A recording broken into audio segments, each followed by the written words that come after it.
Hi friends, ఇవాళ మనం ఎక్సెల్లో merge and centre అనే ఆప్షన్ గురించి చూద్దాం.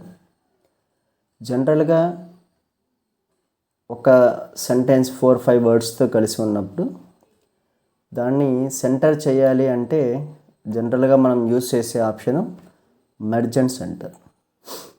ఈ మెర్జ్ అండ్ సెంటర్ ఆప్షను తీసుకున్నప్పుడు కొన్ని సమయాల్లో కాలమ్స్ ఇన్సర్ట్ చేయడంలో కానీ లేదా కాపీ చేసే టైంలో కానీ ప్రాబ్లం వస్తుంది.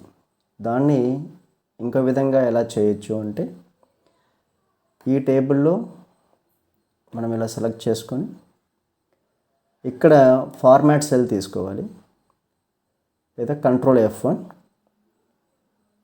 ఇక్కడ అలైన్మెంట్లో నుంచి centre cross section. Okay, so same merge option ఎలా ఉంటుందో అలాగే ఉంటుంది. సెల్స్ విడివిడిగా ఉంటాయి. ఇక్కడ single cell, if you see ఇది మొత్తం సింగిల్ సెల్. ఇక్కడ 3 సెల్స్లో మనము స్ప్రెడ్ చేయడం జరిగింది. Thank you. మరిన్ని అప్డేట్స్ కోసం మా ఛానల్ అప్డేట్ చేయండి.